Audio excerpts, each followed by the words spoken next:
Hello everyone, I am Savita Gupta. Welcome in learn with Savita. आज हम इस वीडियो में क्लास 11th की इंग्लिश बुक हॉर्नबिल के second chapter we aren't afraid to die if we can all be together, जो कि एक नैरेटिव है, के बारे में पढ़ेंगे. इसे गार्डन कुक और एलन ईस्ट ने लिखा है. कंटेंट आप ठीक से समझ सकें और याद रख सकें, इसलिए इसे पैराग्राफ वाइज या डे वाइज समराइज करके पॉइंट्स के रूप में लिखे गए हैं. So friends, directly coming to our content. यह स्टोरी 37 ईयर्स ओल्ड बिजनेसमैन की है जो अपनी फैमिली के साथ राउंड द वर्ल्ड वॉयस पर जा रहे हैं. ख़राब मौसम और समुद्र की विकरालता, साथ ही शिप पर होने वाली टूट फूट के कारण उन्हें किन किन परेशानियों का सामना करना पड़ा, यही सब कुछ इस स्टोरी में बताया गया है. साथ ही इस बात को भी हाईलाइट किया गया है कि परिस्थितियां चाहे कितनी भी प्रतिकूल क्यों न हो, हमेशा अच्छे की उम्मीद करते हुए प्रयासरत रहना चाहिए. तो स्टोरी शुरू करने के पहले वॉयज और शिप के स्ट्रक्चर, साथ ही समुद्री यात्रा से संबंधित कुछ टेक्निकल शब्द हैं. नैरेटिव अच्छे से समझ में आए, इसलिए ज़रूरी है कि इन शब्दों का अर्थ आपको मालूम हो. तो नाउ वन बाय वन हम एक एक शब्द का अर्थ देखेंगे. तो सबसे पहला शब्द है voyage. A journey by sea, that is समुद्री यात्रा. नाउ अगला जो शब्द आ रहा है वो है hull. Hull means lower part of the sea. ये जो शिप का नीचे का हिस्सा है, इसे कहते हैं हल. देन अगला है stern. Stern means back part of the ship. ये जो हिस्सा आपको दिख रहा है,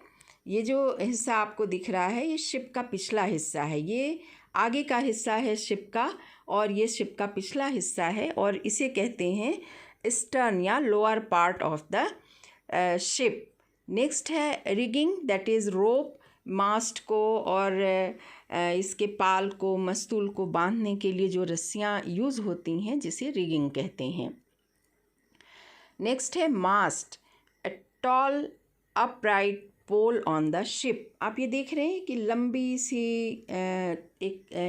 सी ये पोल लगा हुआ है, लंबा सा. इसे कहते हैं मस्तूल या मास्ट कहते हैं. इसी के सहारे पर्दे लगाए जाते हैं, दैट इज़ पाल लगाया जाता है. अगला जो शब्द है इससे रिलेटेड, जिसे कहते हैं जिप, और ये बहुत ही महत्वपूर्ण शब्द है. ये जो ट्रायंगुलर स्ट्रक्चर आपको दिख रहा है, इसे जिप कहते हैं. जिप एक बहुत ही महत्वपूर्ण स्ट्रक्चर होता है शिप में, क्योंकि इसे हवा के रुख के विपरीत लगा दिया जाता है. तो ये हवा की सहायता से शिप को आगे की ओर ढकेलता चलता है. नाउ अगला शब्द है knots. Knots is a unit of speed used specially for ship और एयरक्राफ्ट और विंड. देन अगला जो शब्द आता है, जिसे हम कहते हैं मूरिंग रोप्स. मास्ट को या पाल को बांधने के लिए, या किनारे पर बोट को ज़मीन से बांधने के लिए खूंटी गाड़ करके जिस रस्सी का यूज़ करते हैं, इन्हें मूरिंग रोप कहते हैं. क्रूमैन शिप पर सहायता करने के लिए, जो कैप्टन होते हैं उनकी सहायता करने के लिए जो व्यक्ति होता है, उसे क्रूमैन कहते हैं. नो डिंगीज़ यानी डोंगी या छोटी छोटी नाव, जो कि शिप के ऊपर रखी रहती हैं. अगला है anchor. A piece of heavy metal which helps to keep a ship in one place, that is, जिसे हिंदी में कहते हैं लंगर.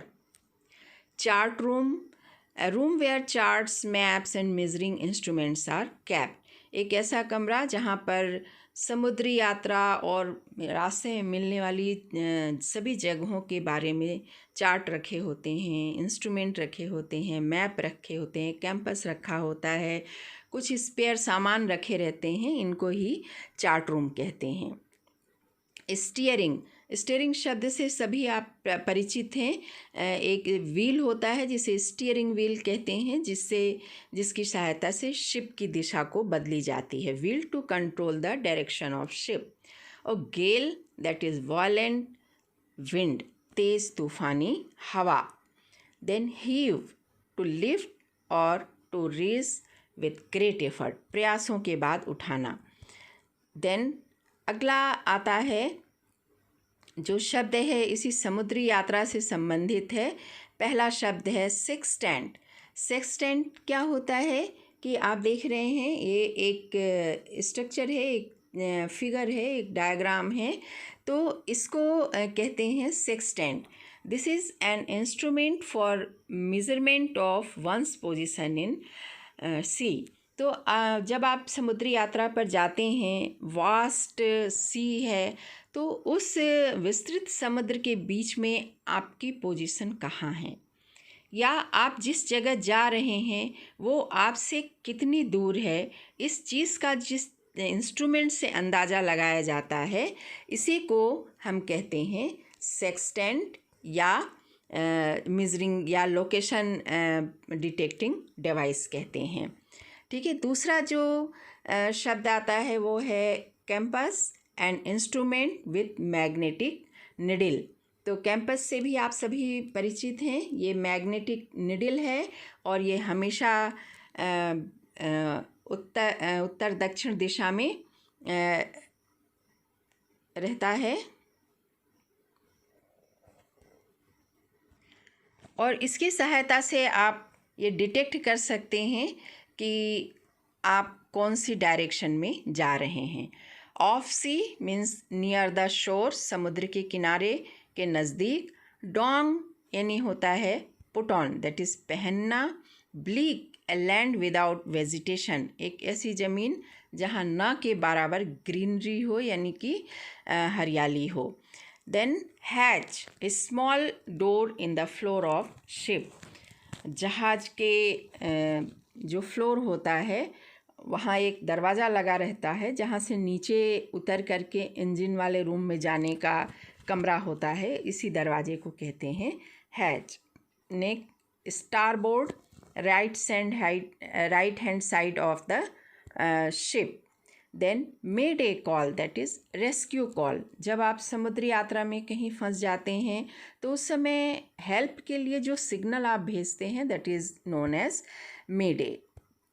And deck, that is floor of the deck, floor of a ship.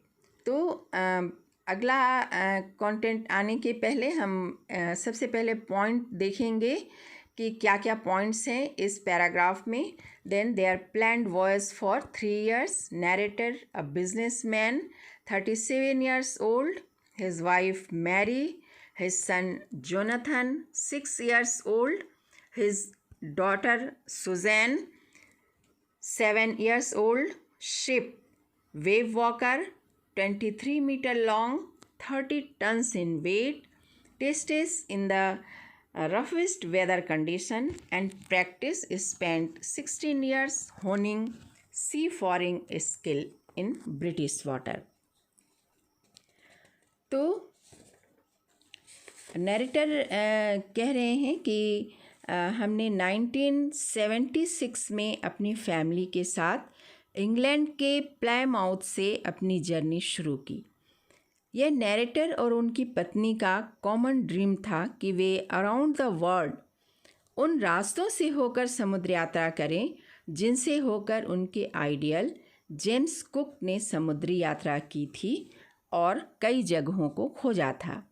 Narrator और उनकी पत्नी के साथ उनका 6 साल का बेटा जोनाथन और 7 साल की बेटी सुजैन भी थी, और जिस शिप से वो जाने वाले थे उसका नाम वेव वॉकर था। वेव वॉकर यानी वह जो लहरों पर चलता हो। यह 23 मीटर लंबा था। उसका निचला हिस्सा 30 टन लकड़ी का बना हुआ था और यह शिप जो था वेव वॉकर प्रोफेशनली समुद्री यात्रा के लिए तैयार किया गया था।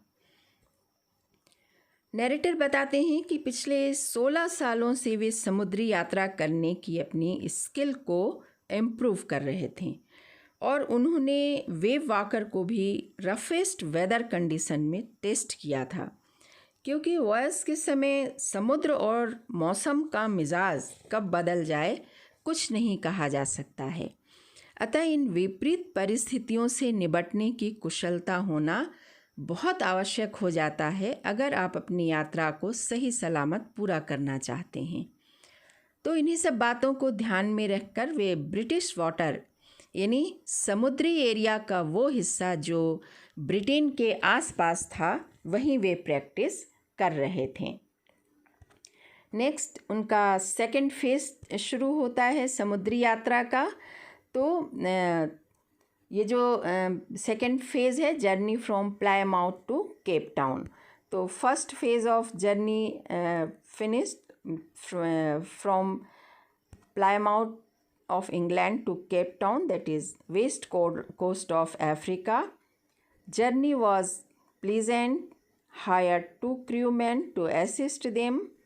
Going to enter the world's roughest sea, that is Southern Indian Ocean, and then encountered strong wind and faced alarming size of waves. तो इन्होंने अपने वर्ल्ड ट्रिप को 3 हिस्सों में बांटा था। पहला हिस्सा 105,000 किलोमीटर लंबा था, जो कि इंग्लैंड के प्लायमाउथ से शुरू हुआ था और अफ्रीका के केप टाउन पर ख़त्म हो रहा था। तो यहाँ आप देख सकते हैं इंग्लैंड का ये जो प्लायमाउथ है यहाँ से शुरू हो रहा है और यहाँ से होता हुआ पीछे से होता हुआ यहाँ अफ्रीका के केप टाउन पर आकर के ख़त्म हो रहा है। तो इन्होंने अपनी यात्रा का ये जो हिस्सा है फर्स्ट फेज़ जो है ये इन्होंने बड़े पीसफुली बिना किसी अड़चन बिना किसी परेशानी के पूरी की। केप टाउन पहुंचकर उन्होंने 2 क्रू मैन को हायर किया। इनमें से एक था लैरी विजिल जो कि एक अमेरिकन था और दूसरा क्रूमैन हर्ब सिगलर था जो कि एक स्विस था। उन्होंने दोनों क्रूमैन को इसलिए लिए क्योंकि वे अब दुनिया के सबसे रफेस्ट सी यानी कि सदर इंडियन ओशन से गुजरने वाले थे। यह उनके ट्रिप का दूसरा फेज़ था। इसे रफेस्ट सी इसलिए कहते हैं क्योंकि यहाँ बहुत ज़्यादा तूफ़ान आते रहते हैं और इस एरिया को कवर करने के लिए उनके पास एक अनुभवी क्रूमैन होना ज़रूरी था। तो इस दूसरे फेज़ की यात्रा जब शुरू हुई तो सब कुछ लगभग ठीक ठाक था, लेकिन दूसरे दिन बहुत ही तेज़ हवाएं चलने लगी और हफ्तों चलती रहीं। समुद्री यात्रा में हवाओं का तेज़ होना कोई चिंता की बात नहीं है, लेकिन चिंता की बात तो ये थी कि इन तेज़ हवाओं के कारण ऊंची ऊंची लहरें भी उठ रही थीं जो उनके शिप को नुकसान पहुंचा सकती थीं। और ये लहरें इतनी ऊंची थी कि उनका जो मेन मास्ट था, जो पोल लगा हुआ था पाल लगाने के लिए, उससे भी ऊंची लहरें उठ रही थीं। हो सकता है कि इनसे टकरा करके उनका शिप पलट भी जाता। तो ये सब संकेत थे जो कि आने वाले खतरों का आगाज़ दे रहे थे। तो खैर किसी तरह 25 दिसंबर आ गया। तो इस दिन इन्होंने क्या क्या किया वो यहाँ पे समराइज़ किया गया है। 25 दिसंबर covered 3,500 kilometers of distance in east, had a wonderful holiday, celebrated Christmas, hope to change in weather condition. No doubt weather changed but to worse. तो नैरेटर बताते हैं 25 दिसंबर के दिन हम सभी केप टाउन से लगभग 3,500 किलोमीटर दूर पूर्व की दिशा में आ गए थे। हालांकि मौसम ख़राब ही था, फिर भी हमने क्रिसमस ट्री सजाया और क्रिसमस सेलिब्रेट किया। नए साल के दिन भी मौसम में कोई सुधार नहीं दिखा। नया साल यानी कि 1 जनवरी, तो 1 जनवरी को भी उन्हें मौसम में कोई ज़्यादा सुधार नहीं दिखा। फिर भी नैरेटर बताते हैं कि हम उम्मीद कर रहे थे कि जल्द ही मौसम बदलेगा, और मौसम बदला भी, लेकिन पहले के अपेक्षा और ज़्यादा बुरा हो करके। ये एक बहुत ही ख़राब संकेत था कि मौसम अब पहले से ज़्यादा बुरा हो गया। तो 2 जनवरी को क्या क्या होता है यह पॉइंट में दिया गया है। Gigantic waves, sound of waves were painful, showed slowed down the speed of ship, double lasted everything, made lifeline ready, put on all safety devices and became ready for impending disaster। तो जैसा कि उन्हें आने वाले ख़तरे का आगाज़ हो गया था, तो 2 जनवरी को सुबह से ही हवा बहुत तेज़ हो गई थी, जिससे ऊंची ऊंची लहरें उठने लगी थीं। कभी कभी इन लहरों के साथ जब शिप ऊपर हो जाती तो वहाँ से देखने पर ऐसा लगता था मानो बड़े बड़े अनगिनत समुद्र उनको निगलने के लिए उनकी ओर लपकते चले आ रहे हों। तेज़ हवाओं की गरज और पानी की उड़ती बूंदें भी उनसे टकराकर उन्हें तकलीफ़ दे रही थीं। चूँकि शिप की चाल तेज़ थी, इसलिए उस पर नियंत्रण रखना भी मुश्किल हो रहा था।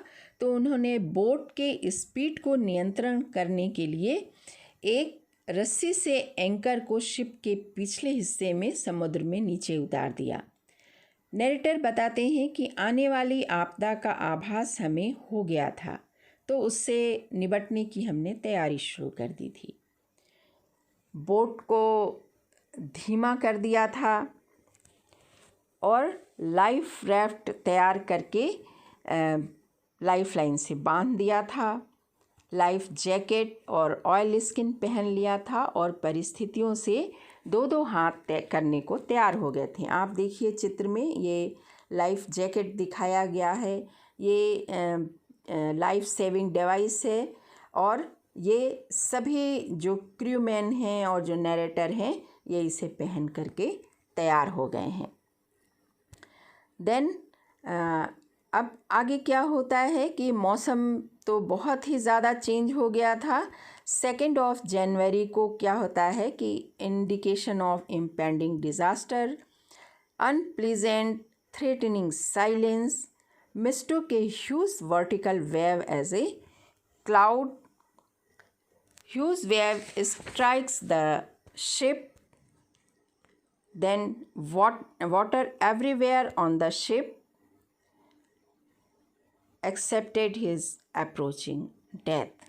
तो 2 जनवरी को लगभग 6 बजे तक हवाएं बिल्कुल रुक गईं। एक अजीब सा सन्नाटा, जिसे कहते हैं तूफान के पहले का सन्नाटा, वो फैल गया था। आसमान काला होने लगा था और ये सब चीज़ें आने वाली तूफान का एक इंडिकेशन थे। अचानक उन्होंने देखा कि ढेरों काले बादल उनके शिप के पीछे जमा हो गए हैं, लेकिन उनके अंदर भय की एक लहर उस समय दौड़ गई जब उन्होंने ये रियलाइज़ किया कि जिसे वे बादलों का जमावड़ा समझ रहे हैं वो बादल नहीं है, बल्कि बहुत ही ऊंची लहर है जो कि बिल्कुल वर्टिकल थी, बिल्कुल सीधी थी और सामान्य लहरों के अपेक्षा 2 गुने साइज़ की थी। इतनी बड़ी साइज़ मानो कि वो आसमान छू रहा हो। इस लहर का क्रीस्ट अब उनके देखते देखते थोड़ा बिखरने लगा था। स्पष्ट है कि लहर अब नीचे आ रही थी। पास आती लहर की आवाज़ अब गर्जना में बदल गई थी। लहरों ने शिप को उठा लिया था। एक बार तो उन्हें ऐसा लगा कि उनका जो वेव वॉकर है इस लहर को पार कर लेगा, लेकिन तभी तेज़ गरज के साथ लहर आकर के शिप से टकरा गई और पूरा जहाज़ मानो हिल सा गया। पूरे जहाज़ में समुद्र का हरा सफ़ेद पानी भर गया। जहाज़ का सारा सामान बिखर कर पानी में तैरने लगा। लहर के इस तेज़ झटके से नैरेटर का सिर जोरों से स्टीयरिंग व्हील से टकराया और उसके बाद उसे होश नहीं रहा। उसने सिर्फ इतना अनुभव किया कि वो शिप से बाहर समुद्र में फेंक दिया गया है और उस पर बेहोशी छाने लगी।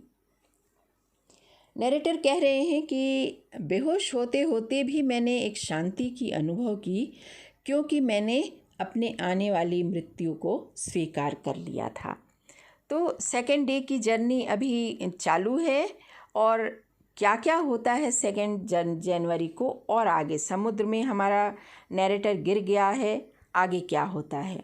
Then another wave hurled the ship upright, managed to be inside the ship again. Wave tossed him like a rag doll, badly injured. Decks are broken. Ship was about to sink. Then asked his wife to handle the steering wheel.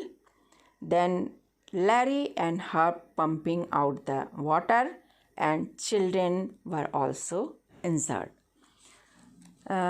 लेखक बता रहे हैं कि वो समुद्र में गिर गए थे, उन पर बेहोशी छाने लगी थी, लेकिन तभी अनपेक्षित रूप से हमारे नैरेटर का सिर पानी से बाहर आ गया और उन्होंने देखा कि थोड़े ही दूर पर उनका जो वेव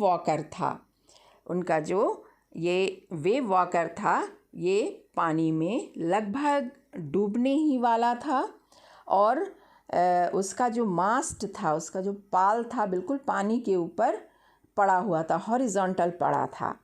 लेकिन कहते हैं कब क्या हो जाए कुछ नहीं कहा जा सकता। देखते देखते एक दूसरी लाइफ गिविंग वेव आई और उसने शिप को सीधा कर दिया। इसी वेव के झटके से नैरेटर ने शिप के लाइफलाइन को पकड़ लिया और ख़ुद को किसी तरह शिप के अंदर लाने में सफल हो गए। शिप पर अधिकतर चीज़ें टूट फूट गई थीं। लहरें नैरेटर को भी बेजान गुड़िए की तरह इधर उधर पटक रही थीं। नैरेटर हमारा बुरी तरह घायल हो चुका था। उसके बाईं ओर की पसली टूट गई थी, कई दांत टूट गए थे। नतीजतन उसके पूरे मुंह में खून भरा हुआ था। किसी तरह वो घिसटता हुआ स्टीयरिंग व्हील तक पहुंचा और अगली वेव का सामना करने के लिए जहाज को घुमाना शुरू कर दिया। फिर उसने देखा कि शिप पर चारों ओर पानी था। ऐसा लग रहा था कि जहाज के निचले हिस्से में भी पानी भर गया है, लेकिन अभी जहाज को मैनेज करना ज़्यादा ज़रूरी था, इसलिए वो स्टीयरिंग व्हील को छोड़ नहीं सकता था, वहीं बैठा रहा। तभी अचानक फ्रंट डोर खुला और मैरी चिल्लाई, हम डूब रहे हैं, सारे डेक टूट गए हैं और पूरी जहाज़ में पानी भर गया है। नैरेटर ने मैरी को आवाज़ लगाया और कहा कि तुम आकर व्हील संभालो, मैं देखता हूँ क्या कर सकता हूँ। तो मैरी को उसने व्हील संभालने के लिए बैठा दिया। तो आप देखिए मैरी स्टीयरिंग व्हील पर बैठी और जहाज़ के डायरेक्शन को मैनेज कर रही थी। तब जो हमारा नैरेटर था वो नीचे खुलने वाले जहाज़ के दरवाजे से नीचे की ओर गया और उसने वहाँ देखा कि लैरी और हर्ब जहाज़ के निचले हिस्से से पागलों की तरह पानी पंप कर करके बाहर निकाल रहे थे। शिप का साइड पैनल टूटकर धंस चुका था। उसका सारा सामान, कपड़े, क्रॉकरी, चार्ट, टिन, मैप सब पानी में इधर उधर तैर रहा था। नैरेटर किसी तरह तैरते हुए, कभी घिसटते हुए बच्चों के कैबिन तक पहुंचा और उनसे पूछा, क्या तुम लोग ठीक हो? दोनों बच्चे ऊपर वाली बेड पर बैठे हुए थे। सुजैन ने अपनी आँखों के ऊपर इशारा करते हुए बताया कि उसे यहाँ चोट लगी है। शायद उसका सिर किसी चीज़ से टकराया था, जिसकी वजह से घूमड़ निकल गया था। फिलहाल अभी चोट पर ध्यान देने की अपेक्षा जहाज़ को बचाना ज़्यादा ज़रूरी था।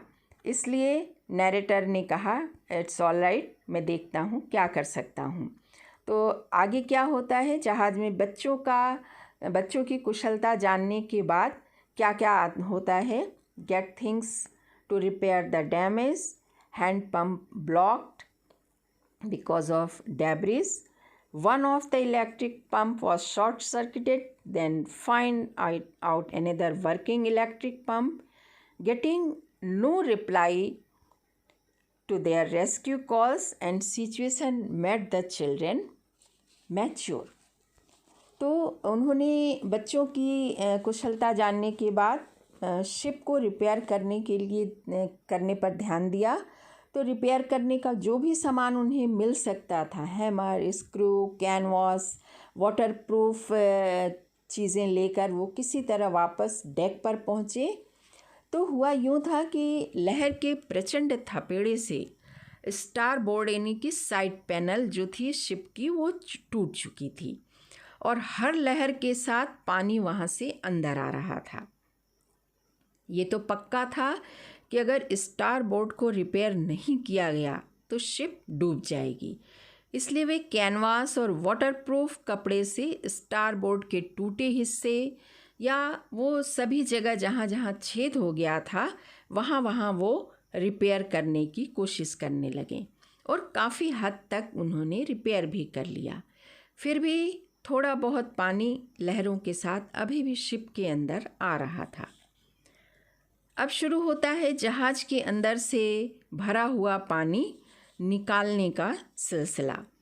तभी एक और समस्या आ जाती है। हैंड पंप जो जिससे वो पानी निकाल रहे थे उसमें कचरा फंस जाता है और जिसके कारण दोनों हैंड पंप ब्लॉक हो जाते हैं, काम करना बंद कर देते हैं। एक इलेक्ट्रिक पंप था, शॉर्ट सर्किट के कारण वो भी बंद हो चुका था।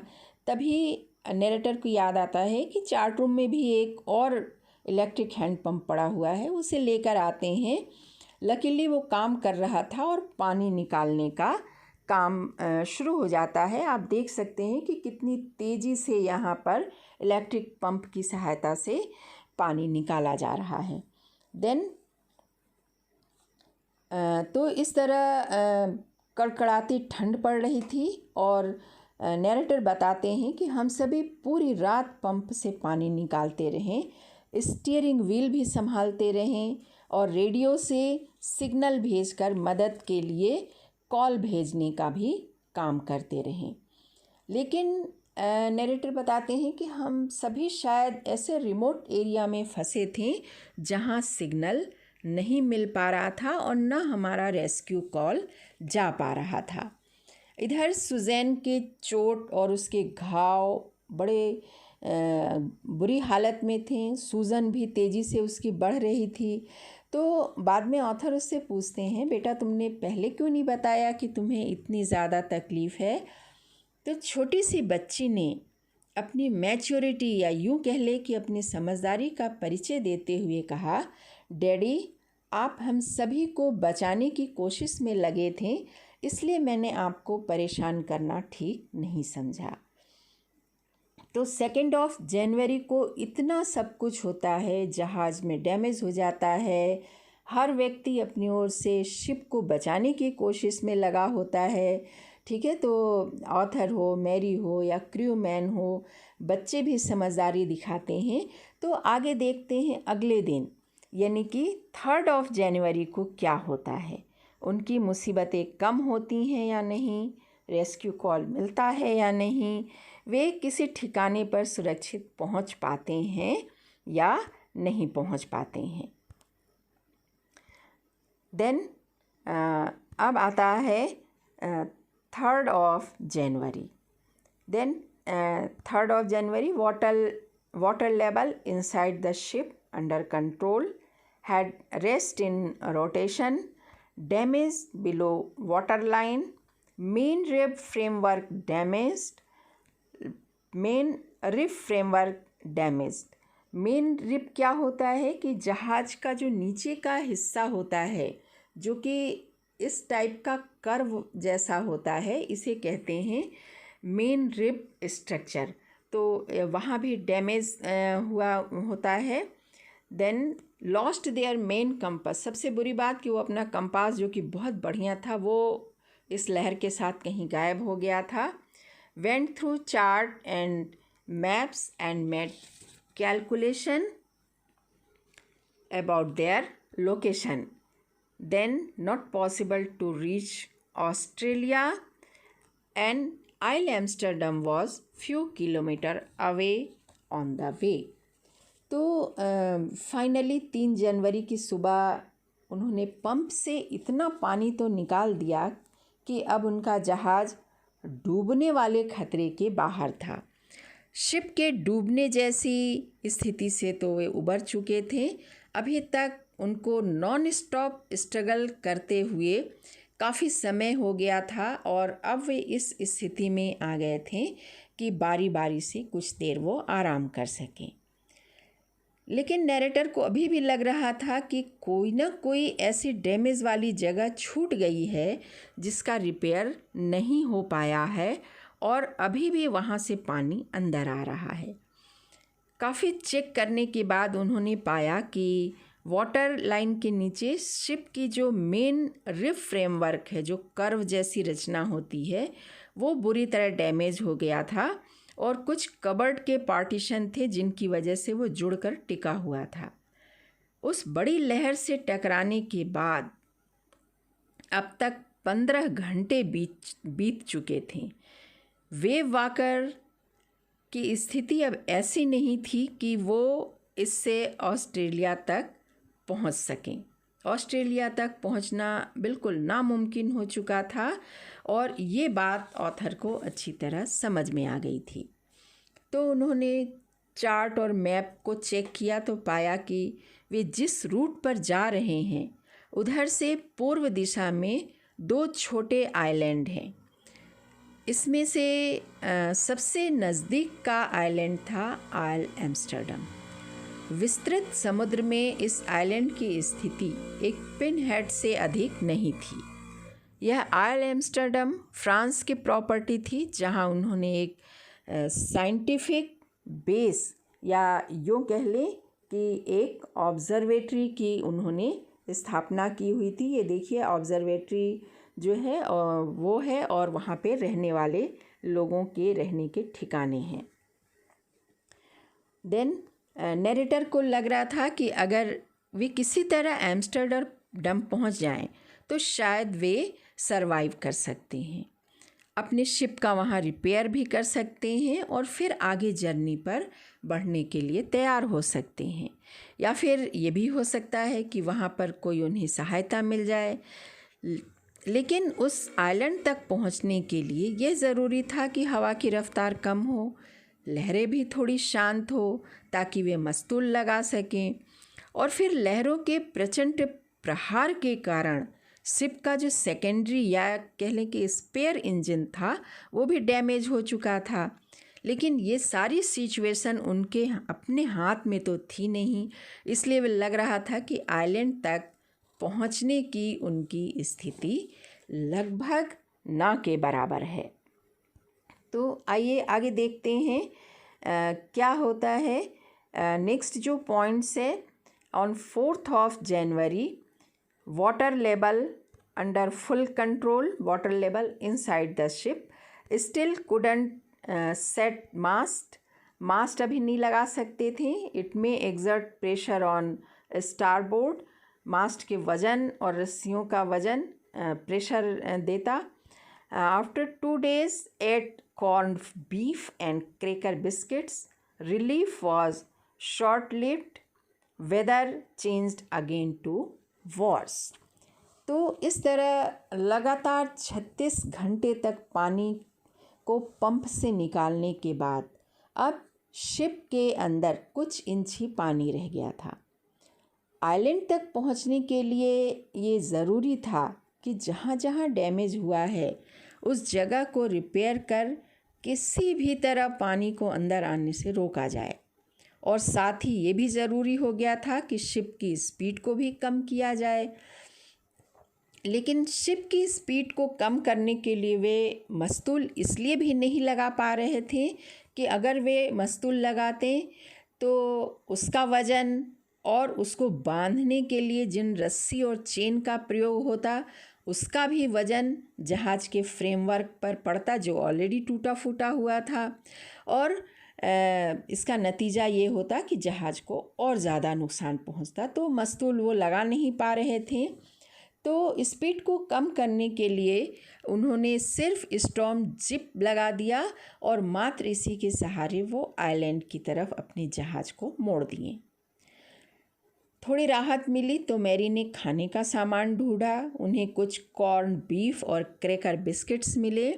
तो इस तरह 2 दिनों के बाद उन्होंने थोड़ा सा कुछ खाया, लेकिन मौसम की ओर से उन्हें जो राहत मिली थी वो थोड़ी शॉर्ट लिव्ड थी, टेम्परेरी थी। शाम को 4 बजते बजते वापस आसमान में काले काले बादल गहराने लगे और लगभग 40 नॉट पर आवर के हिसाब से फिर तेज़ हवाएं चलने लगी। तो अब एक बार फिर समुद्र में खूब ऊंची लहरें उठने लगीं।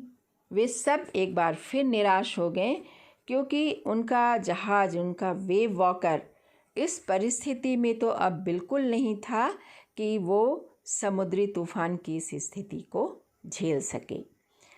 देन अगला दिन आता है 5th of January. 5th of January को क्या क्या होता है? Situation was again desperate. Then Jonathan said, "Dad, are we going to die?" Said again, "We aren't afraid to die if we can all be together. You, Mom, Sue, and I." So elders were hopeless, but children motivated them. Both of them felt their end was near. Then narrator determined to do anything to save his family. तो पूरी रात ऐसे ही गुजरी। 5th of January की सुबह एक बार फिर मौसम ख़राब हो गया। बिगड़ती हुई परिस्थितियों से निराश लेखक अपने बच्चों की केबिन में गया। उसे वहाँ देखकर बेटे ने पूछा, "daddy, are we going to die?" क्या हम सब मरने वाले हैं? तो नैरेटर ने उसे एश्योर करना चाहा कि नहीं, इन परिस्थितियों को सुधारने के लिए और मुझे तुम सबको बचाने के लिए मुझसे जो बन पड़ेगा मैं वो करूँगा। पर नैरेटर के ये कहने के पहले ही बेटे ने कहा, "डैडी, हम सब अगर एक साथ हैं, आप, मम्मा, सू और मैं, तो हमें मृत्यु का कोई डर नहीं है।" बेटे के इस जज्बे को देखकर नैरेटर स्पीचलेस हो गया और इस निश्चय के साथ वहाँ से बाहर निकला कि अब तो चाहे कुछ भी हो जाए, अपने परिवार को बचाने के लिए इस तूफ़ान का सामना मैं पूरी शिद्दत से करूँगा। उन्होंने नायलॉन की एक मोटी रस्सी और लगभग 22 लीटर के वज़न वाले 2 पैराफिन बैरल और एक मोटी सी रस्सी में बांध करके एंकर की तरह समुद्र में शिप के पिछले हिस्से से नीचे डाला, ताकि एक तो शिप की जो स्पीड है वो कंट्रोल में रहे और वो पानी में डूबे नहीं। लेकिन इतना सब कुछ करने के बाद भी नतीजा कुछ नहीं निकल रहा था। हर लहर के साथ शिप के अंदर अभी भी पानी भर रहा था। पूरे शाम नैरेटर मैरी का हाथ अपने हाथ में लेकर बैठा रहा और दोनों ही महसूस कर रहे थे कि अब उनका अंत निकट है। तो इस तरह 5th जनवरी की सुबह बीती और 6th ऑफ जनवरी की सुबह आ गई। तो आइए देखते हैं 6th ऑफ जनवरी को क्या क्या होता है। Wave walker rode out of the storm, calculated exact time and location of Amsterdam. Sue gave him a cheer-up card. Motivational message inside the card. Let's hope for the best. दोनों पति पत्नी निराश थे। नैरेटर बताते हैं, निराशा से हम सभी टूट चुके थे, पर वेव वॉकर शायद हमसे अधिक स्ट्रॉन्ग निकला और वो इस तूफ़ान से निकल गया। तो 6 जनवरी की सुबह हवा थोड़ी सी कम हुई। तब हमारा नैरेटर सेक्सटेंट को रीड किया।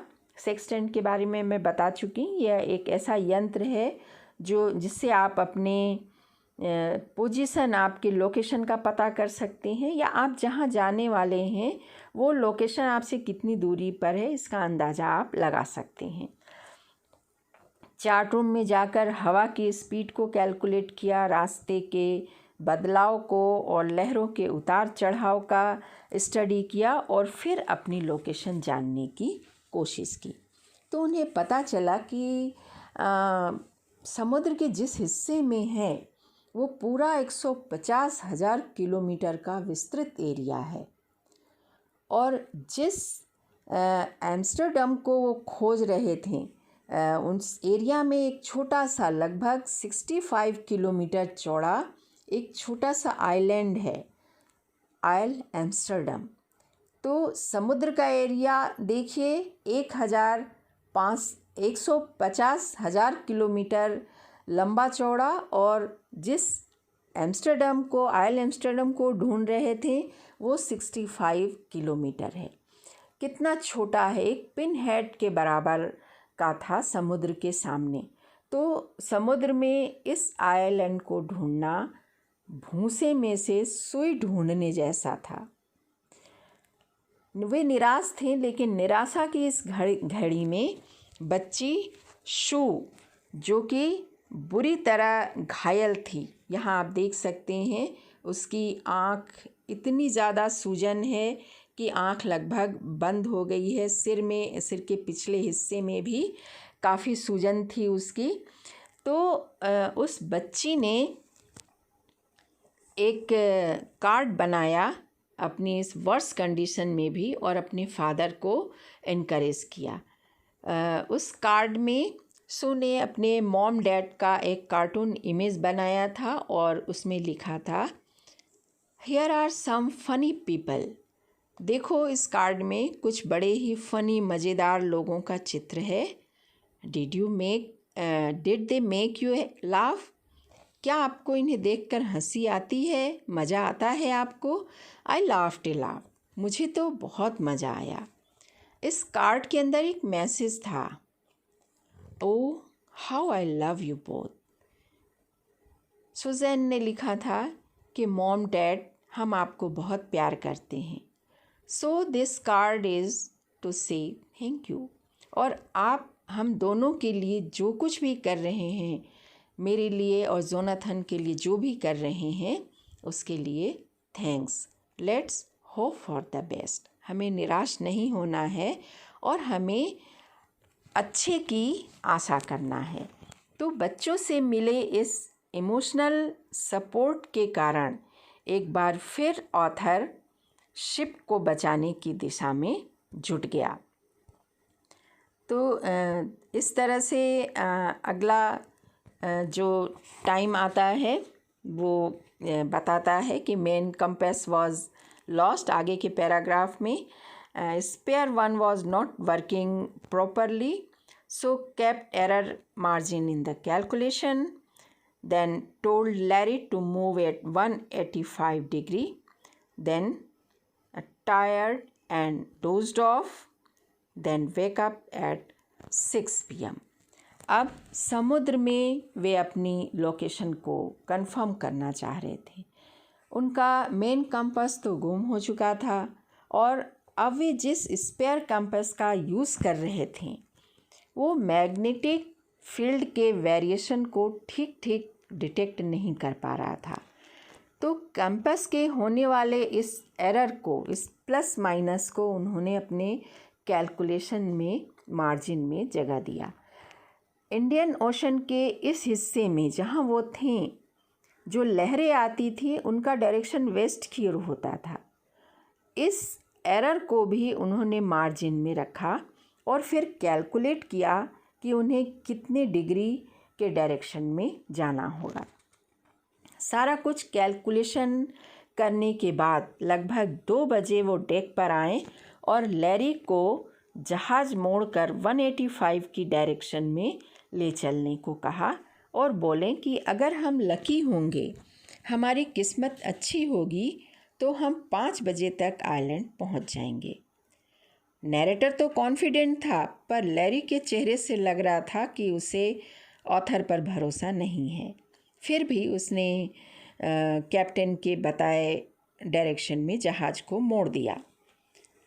इतना सब करने के बाद नैरेटर, जो कि बुरी तरह थका हुआ था, कई रात से जगा हुआ था, अपने केबिन में जाकर चुपचाप सो गए और शाम को लगभग 6 बजे उनकी नींद खुली।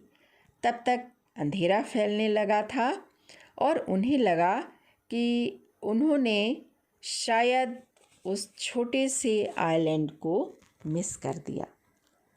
तो वो सोचने लगे कि अब तो सर्टेनली वे सब डूब जाएंगे, क्योंकि वेव वॉकर से ऑस्ट्रेलिया तक पहुंचना लगभग नामुमकिन था।